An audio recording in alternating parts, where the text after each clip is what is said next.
je comprends vos frustrations. Et avant le professeur Kamto, le, le, le bâtonnier de regretter mémoire, Yondo Blarmandengue, a fait ce travail. C'est lui qui a mené, je peux dire, l'avocature au niveau où nous la connaissons, avec la contribution d'ailleurs d'autres. Mais il a été vraiment le pionnier et une figure de pro. Donc pour ceux qui ont connu les histoires ou qui ont lu des livres, des écrits, des travaux du bâtonnier Yondo Blarmandengue, c'était quelqu'un de profond et qui ne reculait devant rien. Donc voilà des avocats comme lui qui avaient compris par où la lutte devait passer. Ok, progressons. L'absence devant le tribunal des plaignants et témoins à charge. Donc, nous sommes en train de citer les conditions, les anomalies. La non-fiabilité de l'identification des accusés, âge, nom, du fait de l'absence chez de nombreux prévenus de papiers d'identité et de la non-possibilité de présenter des actes de naissance du fait de la rapidité des procédures.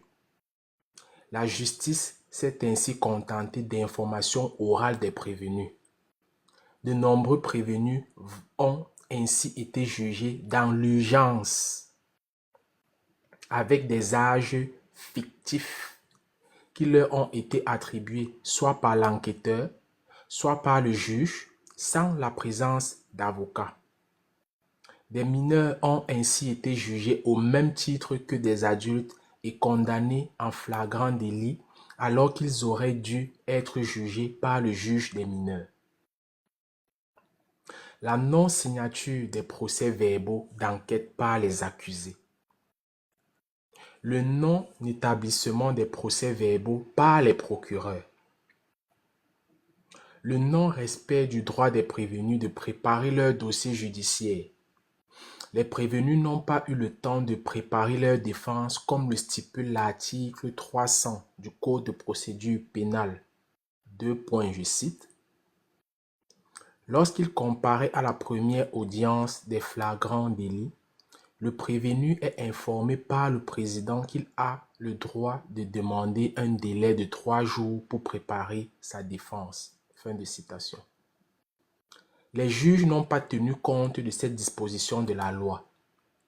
Presque tous les prévenus ont été jugés à la première audience et les affaires ont été placées en délibéré pour l'audience d'après qui avait généralement lieu moins de 2 jours plus tard. L'absence de preuves matérielles contre les prévenus. Les juges ont préféré invoquer la relativité de la notion de preuve plutôt que de prononcer la relaxe. Article 365 alinéa 3. Estimant que les éléments produits par le ministère public étaient suffisants pour que les prévenus comparaissent. Le non-respect des procédures dans la rédaction des procès-verbaux. Les procès-verbaux ont été dressés par les officiers de police judiciaire et non par le procureur de la République comme l'exige la loi. Le Code de procédure pénale précise en son article 91 que, je cite, « Sauf disposition contraire de la loi, les procès-verbaux dressés par l'officier de police judiciaire ont valeur de simple renseignement. » Fin de citation. Dans la procédure de flagrant délit, le suspect arrêté en flagrant délit est déféré par l'officier de police judiciaire devant le procureur de la République qui procède à son identification, l'interroge sommairement et, s'il engage des poursuites, le place en détention provisoire ou le laisse en liberté avec ou sans caution. Article 114. L'alinéa 2 de cet article précise, je cite, « Dans tous les cas, le procureur de la République dresse le procès-verbal de toutes ses diligences et, en cas de poursuite, traduit le suspect devant le tribunal à la prochaine audience. » Fin de citation. La non-consultation du casier judiciaire du suspect avant la condamnation à des peines de prison et l'impossibilité de connaître le passé pénal des prévenus du fait de la rapidité des procédures. Les prévenus accusés de, entre guillemets, manifestation sur la voie publique, attroupement, pillage et vol, destruction et incendie, port d'armes, rébellion en groupe ou violence à fonctionnaires, ont été jugés de manière expéditive bien qu'ils aient pour la plupart plaidé non coupables. Les premières peines prononcées à l'encontre des prévenus ont été lourdes.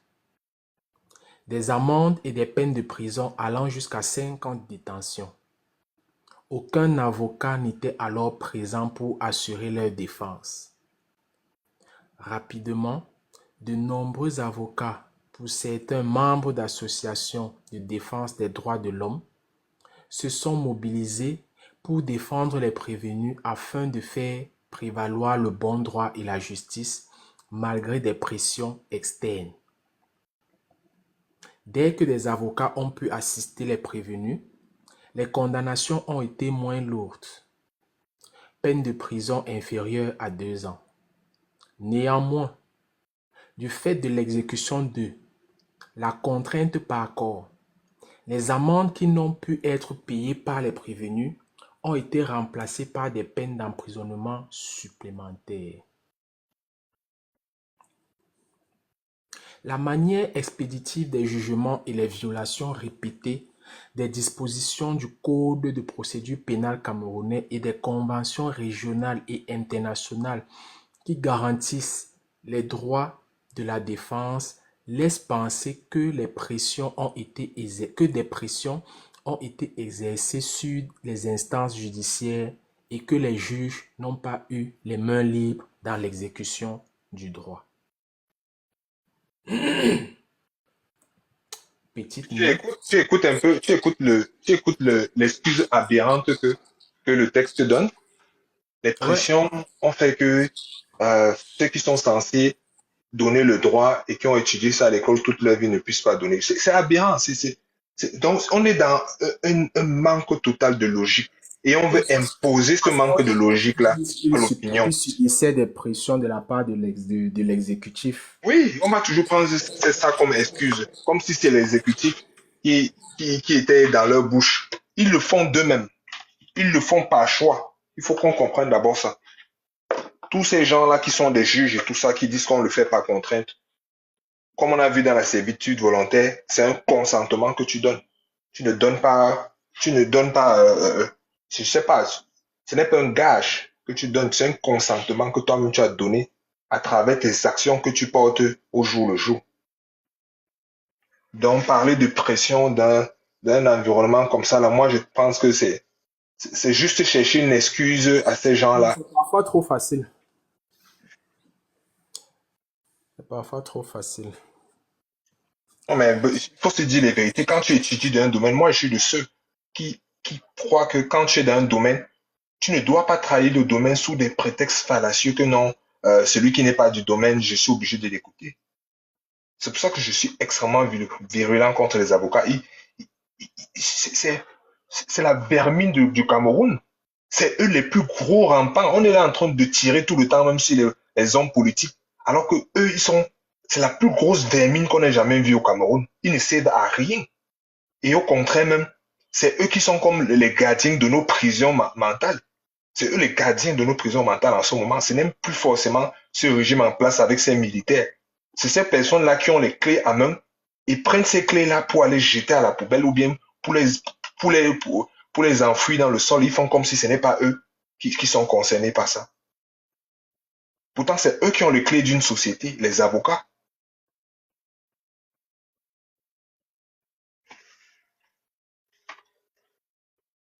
En fait, c'est quand tu écoutes un peu les textes comme ça, tu comprends bien quelles sont les parties prenantes qui devraient être touchées dans les révolutions. C'est ces personnes-là qui doivent être attaquées de manière virulente.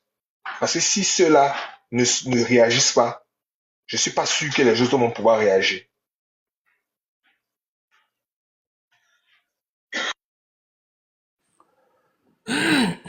Ah oui, petite note.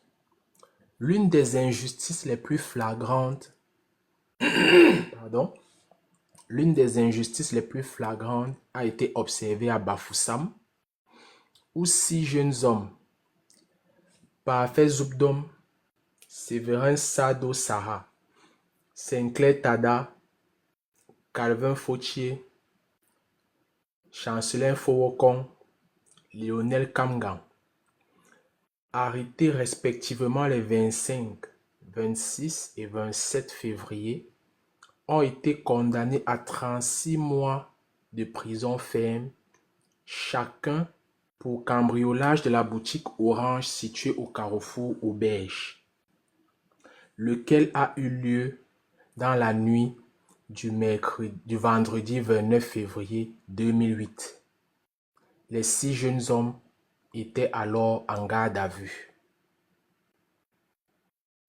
Je répète, pour ceux qui n'ont pas compris, l'une des injustices les plus flagrantes a été observée à Bafoussam où 6 jeunes hommes, et faites attention ici aux dates, prêtez attention, arrêtés respectivement les 26, les 25, 26 et 27 février, ont été condamnés à 36 mois de prison ferme, chacun pour cambriolage de la boutique Orange située au carrefour Auberge, lequel a eu lieu dans la nuit du vendredi 29 février 2008.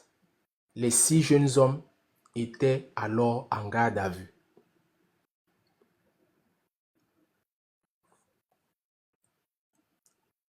Mais attends, c'est de la folie.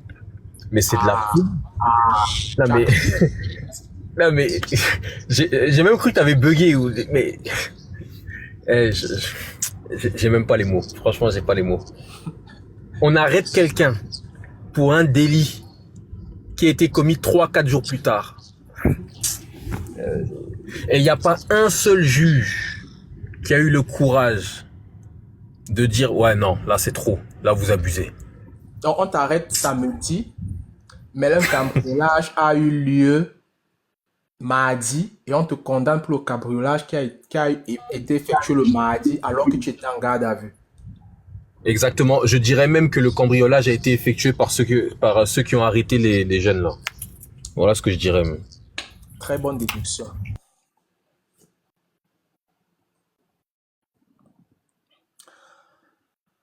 Progressons.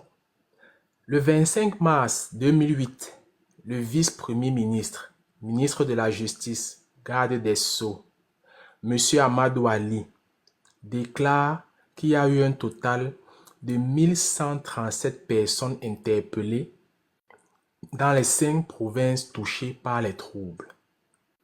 729 personnes ont été condamnées à de peines comprises entre 3 mois et 6 ans de prison ferme, dont 466 ont fait appel.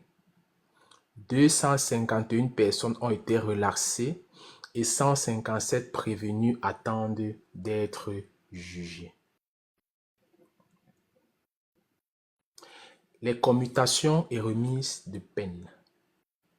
Le 20 mai 2008, le président Paul Biya signe 2 décrets numéro 2008-074 et 2008-075 portant commutation et remise de peine pour les personnes condamnées pour les émeutes de fin février 2008 au Cameroun.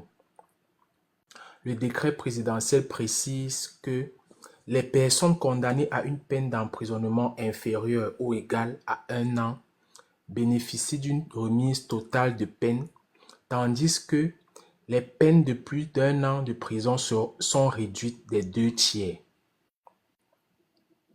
Toutefois, les prisonniers retenus pour défaut de paiement des amendes ne peuvent pas recouvrer la liberté. Il en est de même pour ceux qui ont fait appel car n'étant pas encore condamnés définitivement. Or, pratiquement toutes les personnes condamnées à des peines d'emprisonnement l'ont également été à des peines pécuniaires, amendes et dépens. La plupart des condamnés n'ont pas pu payer et ont fait appel de leur jugement d'instance.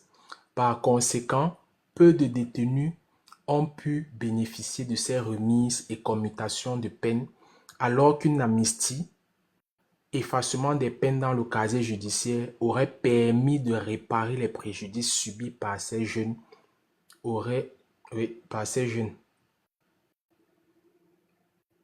Impunité, l'unique réponse du gouvernement face aux violences commises par les forces de l'ordre.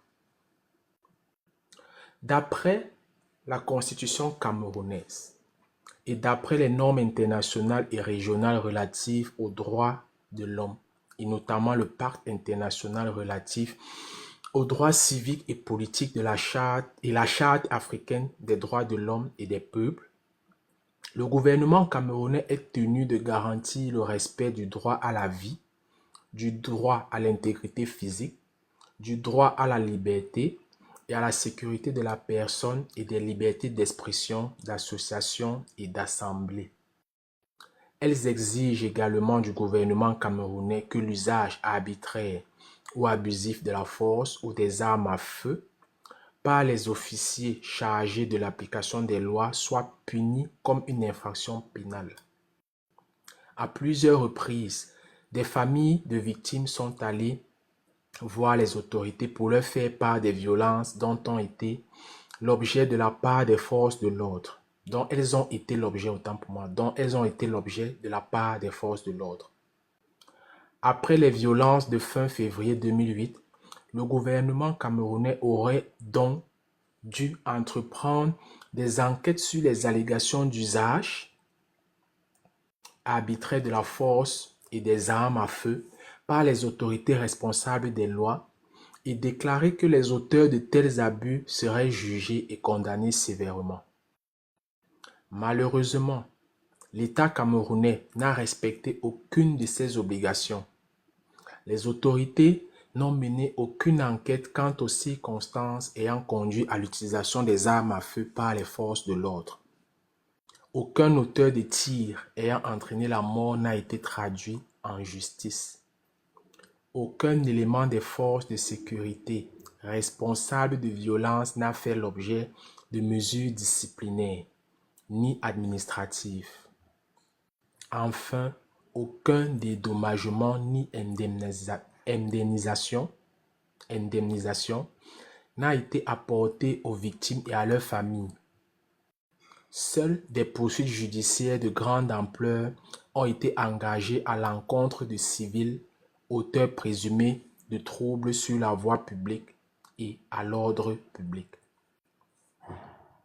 Le gouvernement camerounais, par l'entremise du ministre de l'administration territoriale et de la décentralisation, M. Marafa Hamidou Yahya, a même, au cours d'un point de presse le lundi 10 mars 2008, je cite, « salué l'action, mais surtout la tempérance des forces de maintien de l'ordre qui n'ont pas fait un usage abusif de leurs armes, malgré les nombreuses provocations auxquelles elles étaient sujettes. » On appelle ça Dieu ne dort.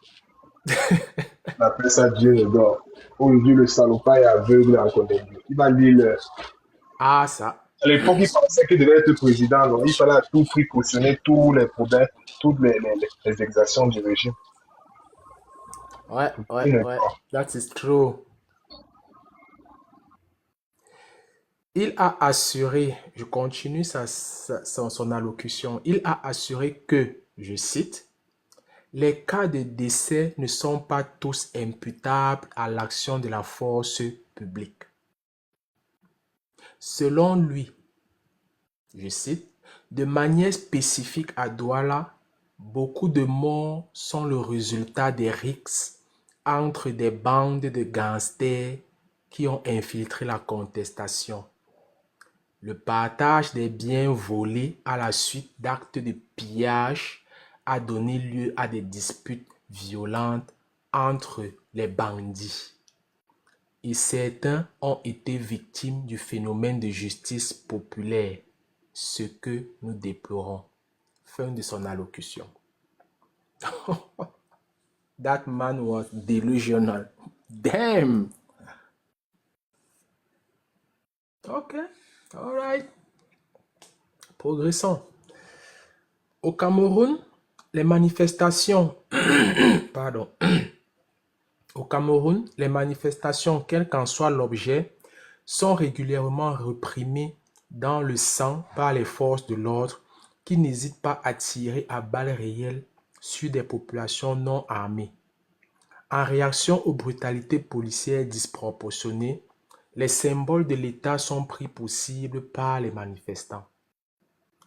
Il existe ainsi de nombreux exemples de violences policières restées impunies entre 2005 et 2007. 2 points. En avril 2005, 2 étudiants de l'université de Buea sont tués par balle. Une commission d'enquête est créée afin de déterminer les faits et les responsabilités. Les conclusions d'enquête de la commission n'ont jamais été rendues publiques. En novembre 2006, 4 personnes sont tuées à Buea lors de manifestations estudiantines.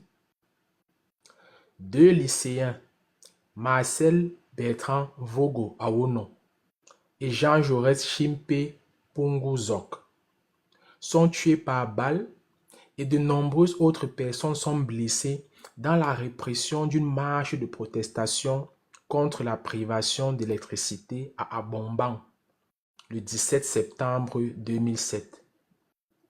L'enquête prescrite par le gouvernement n'a jamais été rendue publique. Le 5 octobre 2007, à Yaoundé, 2 personnes sont tuées par balle et plusieurs autres blessées lorsque des policiers ouvrent le feu sur des commerçants du marché Mokolo descendus dans la rue pour protester contre le cambriolage de plusieurs de leurs comptoirs. Pour avoir protesté contre les tracasseries policières, 4 personnes, dont une femme enceinte et 2 chauffeurs de taxi, Simon Ambé et Patrick Tché Tabon, sont tués à Bamenda le 16 octobre 2007. 2 élèves sont tués par balle le 9 novembre 2007 à Kumba au cours de la répression d'une manifestation d'élèves protestant contre les coupures intempestives du courant électrique. Beaucoup d'autres personnes sont blessées. Aucun policier n'a été sanctionné ni jugé dans aucune de ces affaires. Réponse de la communauté internationale face aux exactions commises. Alors que la répression de manifestations dans d'autres parties du monde, notamment au Népal et en Birmanie, a provoqué à juste titre l'indignation internationale, les événements sanglants qui se sont déroulés au Cameroun fin février 2008 sont passés quasi inaperçus. Ça vous rappelle quelque chose? Les élections 2025 sont passées aussi. Remontez encore plus loin. Le Nozo, remontez encore plus loin. Wow. Il y a tellement de macabres. Qu'est-ce qui s'est passé avec la répression de l'UPC dans la ZOPAC?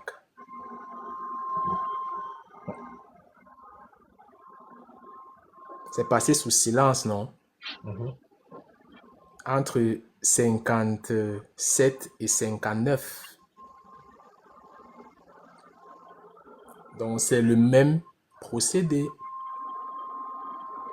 Puisque c'est eux qui ont le contrôle des médias. Exactement. Et ils payent pour garder l'image. Voilà. Donc, vous avez donné de bonnes réponses, mais il faut voir dans l'histoire que ça a toujours été le cas. C'est effectivement, oui. Le contrôle de l'information à ses fins. Effectivement. Progressons. Les principaux partenaires du Cameroun. Il y a un micro. Ah, ok, merci. Les principaux partenaires du Cameroun ont certes dénoncé les violences de fin février 2008. Le 25 février 2008, le porte-parole du ministère français des Affaires étrangères a regretté, je cite, l'issue dramatique qu'a connue la manifestation du samedi 23 février 2008 à l'appel du SDF et a assuré que la France souhaitait que le débat politique au Cameroun puisse se dérouler de manière pacifique et démocratique. Je m'arrête ici. Commentez. Des mots, ça c'est des mots qui ne valent, ça veut rien dire. Moi aussi je peux dire, oh ben je regrette, je sais pas quoi. Ça ne veut rien dire. Ils s'en foutent complètement. Et en plus, qui a parlé? Le porte-parole du ministère. Non, c'est plus profond que ça, hein, HK. C'est la continuité du discours de Paul Biya. Et ce dont je voulais vous souligner dans son discours. Le porte-parole de la France désigne le SDF comme étant chef de file. Parce que justement, il faut que on désigne le chef de file pour que la mobilisation se cristallise, ou bien on pense dans l'inconscient collectif que la mobilisation se cristallise autour de cette personne-là. Pourtant, c'est juste un plan pour rétablir la démocratie apaisée qui est déjà en cours, en ramenant dans le carcan de la démocratie apaisée ceux qui sont en train de revendiquer en disant c'est le LDF qui vous instrumentalise. Tu vois un peu. C'est ça le discours, c'est de désigner l'ennemi. Sans le parti, c'est de désigner l'ennemi. Le but ici de tous ces discours politiques-là et diplomatiques, c'était de désigner l'ennemi pour que par la suite, au Cameroun, on ait ce que tu es en train de voir à ce moment. Tout le monde est tout le temps en train de dire que fait l'opposition? Que ne fait l'opposition? Il faut se cristalliser autour de l'opposition. Il faut se cristalliser autour de l'opposition. C'est justement grâce à ce narratif de apprenti sorcier de 2008 de Paul Biya et le narratif diplomatique de la France. Parce que leur but, c'est d'imposer et de maintenir leur démocratie apaisée. Exactement. Et d'ailleurs, je veux insister sur deux choses. La première chose, c'est ce qu'a dit Sabine en commentaire. C'est vrai que j'avais même pas vu ça. Ils ont regretté et souhaité, mais à aucun moment ils ont condamné. C'est eux qui demandent au gouvernement camerounais de faire ce qu'ils ont fait là. C'est eux qui demandent. Oui, bah bien sûr, bien sûr. Et les partenaires. Ouais, c'est clair. Et deuxièmement, c'est le SDF qui a appelé la France à réagir. Mais c'est une honte. C'est le SDF, tu vois. On se met encore dans la position du on va aller voir le père de la nation. Bah c'est la France. Parce qu'au final, le père de la nation camerounaise, c'est la France. Au final, c'est ça. La démocratie apaisée tourne autour de la diplomatie française. De leur part, le jeu de la démocratie apaisée ne repose que sur la démocratie française. On a vu dernièrement avec Issa Chiroma qui allait voir l'ambassadeur français. Vous pensez que c'était quoi? C'était le jeu de la démocratie apaisée qui était en train de se redérouler une fois de plus. Exact. C'est comme quelqu'un est parti rendre compte à Emmanuel Macron. C'est la même chose. C'est ça. Vas-y, Bona, comprenez, comprends. Justement, une chose peut-être que vous l'avez remarqué, mais vous n'avez pas émis. Biya a fait le discours le 27 février, 2 jours avant la fin des manifestations. La France, par le porte-parole du ministère des Affaires étrangères, fait une sortie le 25 et regrette l'issue dramatique qui s'est Attends, passée le 23. moi, c'est pas la chronologie, j'ai raté un bout. La chronologie est ceci. Biya fait le discours le 27 février à 20h 2008. La France fait une sortie 2 jours plus tôt. Et Voilà, les mêmes éléments de langage sont dans les deux sorties. voilà. Tu Ça comprends? signifie que le discours de Biya lui a été donné. C'était le stratagème le plus efficace. Il faut démobiliser en désignant le chef de file. Et le chef de file se désolidarise et on a ce qu'on a jusqu'à aujourd'hui. Une démocratie très bien apaisée. Effectivement, parce que je vais remonter un peu, je brosse encore le discours de Biya. Vous allez revoir les mêmes éléments de langage. Soyez très attentifs. Il dit, bilan humain et matériel probablement très lourd. Ce qui est en cause, c'est l'exploitation, pour ne pas dire l'instrumentalisation qui a été faite de la grève des transporteurs à des fins politiques. Pour certains, l'objectif est d'obtenir par la violence ce qu'ils n'ont pas eu par la voie des urnes. Et lorsque le porte-parole des affaires étrangères, comme HK l'a souligné, qu'est-ce que le porte-parole dit? Regardez la similitude, c'est tellement frappant. L'issue dramatique qu'a connue la manifestation du samedi 23 février. Biya n'a pas évoqué le samedi 23 février, mais il a dit pour certains. Pourtant, le SIF n'a fait qu'une seule manifestation. Boamasso, quant à lui, avait commencé début février et tout le courant du mois des 2 premières semaines.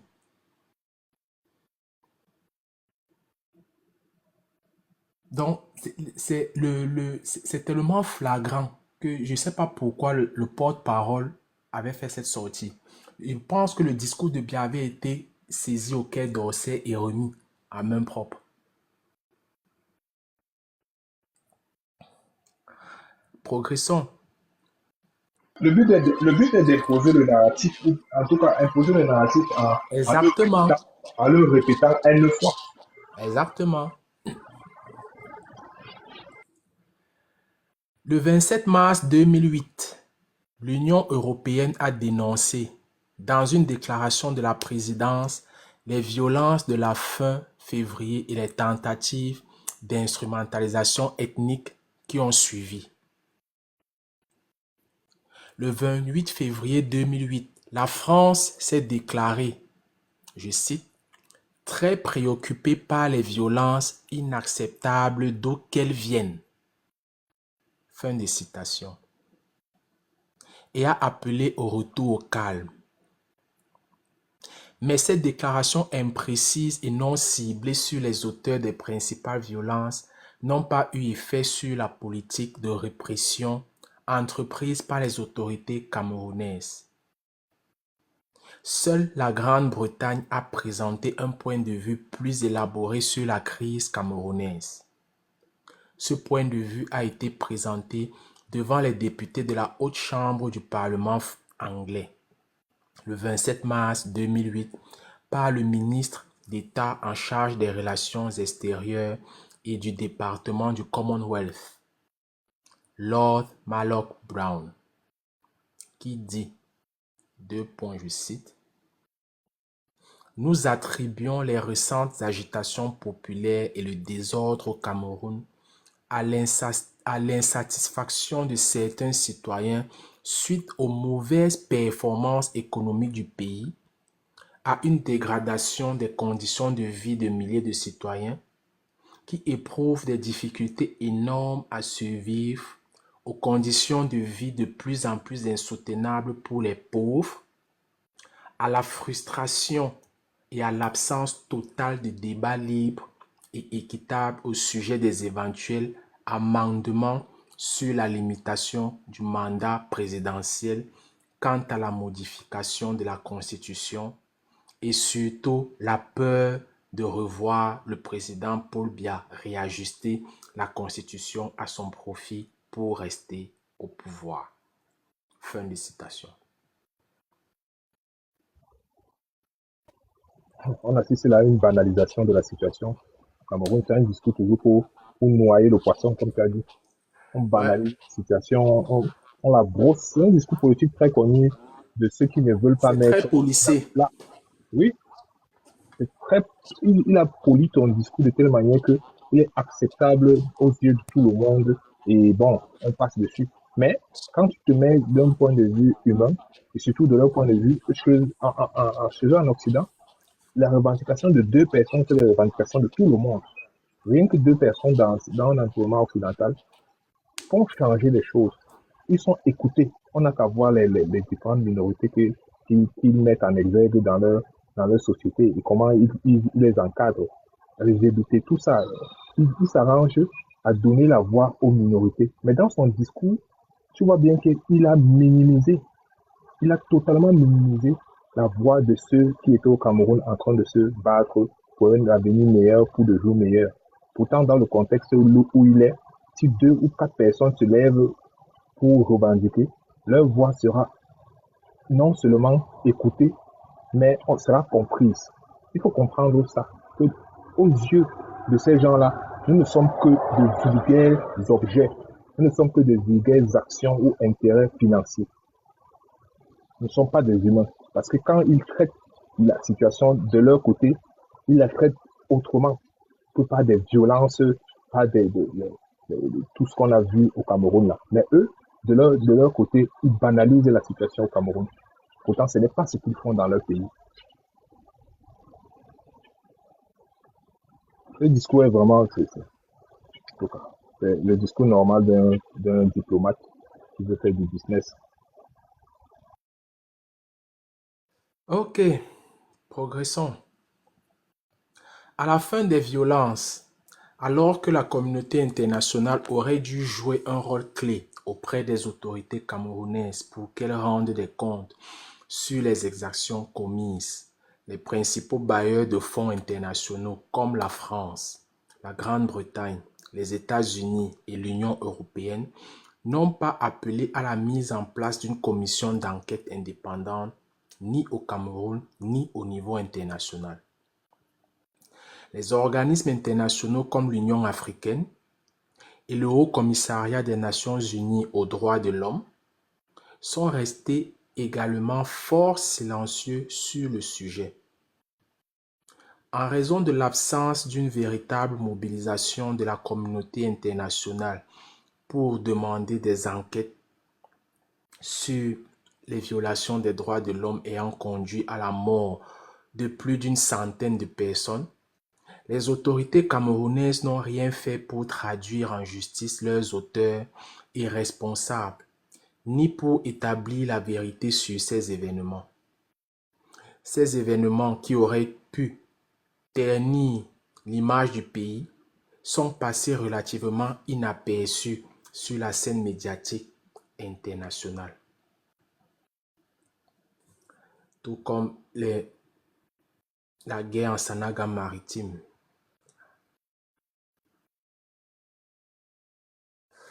Conclusion.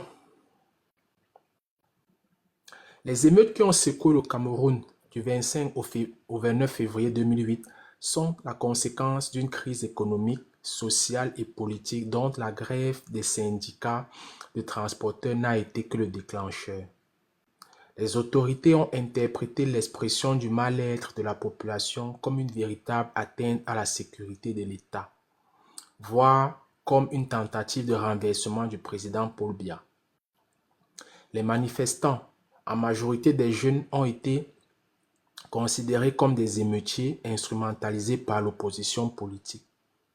Tous les corps de la police, de la gendarmerie et de l'armée ont été mobilisés pour réprimer brutalement les manifestants, comme si le Cameroun était dans une situation insurrectionnelle.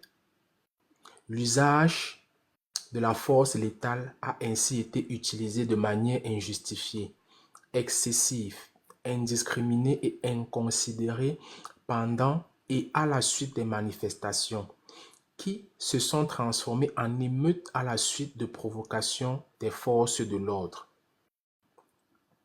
Au moins 139 personnes ont perdu la vie après avoir été touchées par balles ou dans une moindre mesure à cause de bastonnades, piétinements et noyades. Des violations massives des droits de l'homme ont été constatées. 2 points. Des civils ont été sommairement exécutés. Des actes de pillage ont été commis par les manifestants, mais également par les forces de sécurité. Des arrestations arbitraires, des détentions illégales et des jugements iniques ont été recensés massivement. Un grand nombre de détenus ont été victimes de traitements cruels, inhumains ou dégradants. De nombreux actes d'intimidation ou de harcèlement ont été commis à l'encontre de membres de l'opposition politique, de journalistes ou de défenseurs des droits de l'homme. Si la crise est aujourd'hui passée, la stabilité du Cameroun est encore en suspense ou en suspens. La brutalité dont ont fait preuve les forces de sécurité camerounaises et l'impunité qui en a résulté montrent que le Cameroun n'est pas un véritable état de droit, préalable pourtant indispensable à la construction d'un avenir plus stable. La communauté internationale doit s'assurer que les autorités camerounaises mettent un terme à l'impunité qui encourage et prolonge les exactions. Recommandations au gouvernement du Cameroun. Reconnaître publiquement et condamner le recours excessif à la force par les forces de sécurité de l'État au cours des manifestations de fin février 2008. Diligenter une enquête judiciaire indépendante et impartiale sur les crimes et violations graves des droits de l'homme commis fin février 2008 afin que les responsables soient jugés et condamnés conformément à la loi. Le rapport et les résultats de cette enquête devront être rendus publics. Relâcher immédiatement toutes les personnes qui sont encore en détention et qui ont été arbitrairement arrêtées, illégalement détenues ou injustement condamnées pendant et après les événements de février 2008. Veiller à ce que les blessés reçoivent les soins médicaux et le soutien psychologique nécessaires et veiller à ce que toutes les victimes reçoivent des réparations adaptées. Coopérer pleinement aux éventuelles enquêtes internationales à venir. Assurer une meilleure protection des droits de l'homme et des libertés fondamentales pour créer un environnement propice à la tenue en 2011 d'élections présidentielles libres, ouvertes, démocratiques et transparentes. À la communauté internationale, notamment à la France et à l'Union européenne. En accord avec les normes internationales, appelées publiquement et en privé le gouvernement camerounais a créé une commission d'enquête judiciaire indépendante et impartiale chargée d'enquêter sur les exactions commises durant les manifestations de février 2008 et maintenir la pression sur le gouvernement camerounais tout au long de la procédure judiciaire. Apporter une assistance technique et financière aux organisations de la société civile camerounaise qui essaient actuellement de documenter les exactions de février 2008. Soutenir des programmes de renforcement de l'état de droit qui incluent la formation des forces de police et des autres forces de sécurité sur la question relative aux droits de l'homme, entre parenthèses, technique d'interrogatoire légale et appropriée, contrôle de la foule, usage approprié de la force. Toutes les formations doivent être conformes aux normes internationales relatives aux droits de l'homme, comme les règles minimales concernant l'usage de la force et des armes à feu, et le Code de conduite des Nations Unies destiné aux agents chargés de faire appliquer la loi. Le renforcement de l'appareil judiciaire, notamment à travers la formation, la dotation en personnel et en équipement destinés à assurer l'indépendance et la crédibilité de la justice. Exiger du gouvernement camerounais l'indemnisation des familles des victimes des événements de fin février 2008. Au Haut Commissariat des Nations Unies aux droits de l'homme et à la Commission africaine des droits de l'homme et des peuples. Déployer des rapporteurs spéciaux et des groupes thématiques afin de recueillir les informations sur les violations des droits de l'homme commises fin février 2008 devant permettre l'établissement de la vérité, de la justice et réparation pour les victimes.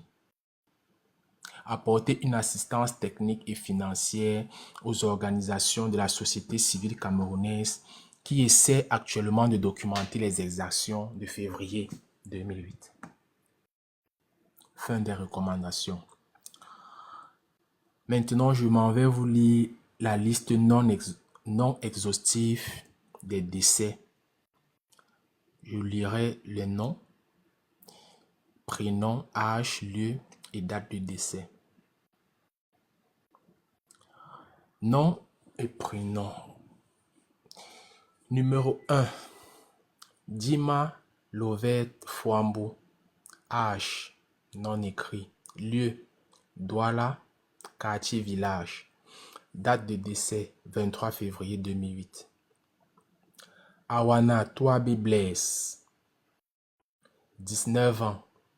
Douala, 25 février 2008. Dibaben Etienne Diyoyo, 34 ans. Douala, 25 février 2008.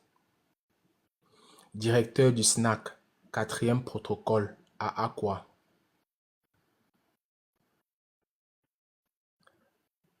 Douala, 25 février 2008. Ebanga Dongo Luri, 22 ans. Douala, 25 février 2008. Ebouele Blaise, 24 ans. Douala, 25 février 2008. Issom Joseph Mustapha, 27 ans. Douala, 25 février 2008. Djabéa Christian Daniel, 16 ans. Douala, 25 février 2008. Mbédé Thomas Lucrèce, 27 ans. Douala, 25 février 2008. Mbeng Junior, 20 ans. Douala, 25 février 2008. Ngounou Edouard, 25 ans. Douala, 25 février 2008. Tsage Jules, 25 ans. Douala, 25 février 2008. Kameni Oriol, 20 ans. Bafang, 26 février 2008. Kamga Romain, 24 ans. Douala, 26 février 2008. Oruboki Paul, 25 ans. Kumba, 26 février 2008. Tanto Emmanuel, 22 ans. Bafoussam, 26 février 2008. Teko Roland, 22 ans. Kumba, 26 février 2008. Bébé Épée Thomas, 17 ans, Douala, 27 février 2008. Bonan Oman Jean-Pierre, 19 ans, Penja, 27 février 2008. Tché Emmanuel, 24 ans, Kumba, 27 février 2008. Corps non identifié. RAS Loum, 27 février 2008. Etchong Rémi, 27 ans. Douala, 27 février 2008. Hinsia, 26 ans. Douala, 27 février 2008. Kamdem Kenmenye Jean, 24 ans. Douala, 27 février 2008. Kameni Patrick Lionel, 11 ans. Loum, 27 février 2008. Malek Thaddeus, 18 ans. Kumba, 27 février 2008. Minkate Makamte Jonas, 32 ans. Douala, 27 février 2008. Minkolo, 24 ans. Douala, 27 février 2008. Nana Nameni Jires, alias Nono La Plage, 23 ans. Douala, 27 février 2008. Nganchu Njenteng Timothée, 19 ans. Douala, 27 février 2008. Nintendem Aurélien, 20 ans. Douala, 27 février 2008. Norbert, 17 ans. Mbanga, 27 février 2008. Nso, 20 ans. Douala, 27 février 2008. Nyamsi Gervais, 40 ans. Douala, 27 février 2008. Ona Patrick Joseph, 30 ans. Douala, 27 février 2008. Oyema Paul, 24 ans. Kumba, 27 février 2008. Steven Abia Joseph, 23 ans. Boya, 27 février 2008. Tabungong Emmanuel, Kumba, 27 février 2008. Tubo, ça c'est un sobriquet, 34 ans. Douala, 27 février 2008. Walter Stephen, 33 ans. Douala, 27 février 2008. Anya Eyon Elvis, 24 ans. Kumba, 28 février 2008. Awa Debene, 18 ans. Bamenda, 28 février 2008. Che Emmanuel Tanfort, 16 ans. Bamenda, 28 février 2008. Eton Taile André, 21 ans. Douala, 28 février 2008. Fonto Isili, 16 ans. Bamenda, 28 février 2008. Dokma Wamba Jules, 21 ans. Douala, 28 février 2008. Saba Michel, 27 ans. Douala, 28 février 2008. Sayem Jean de Dieu, 30 ans. Douala, 28 février 2008.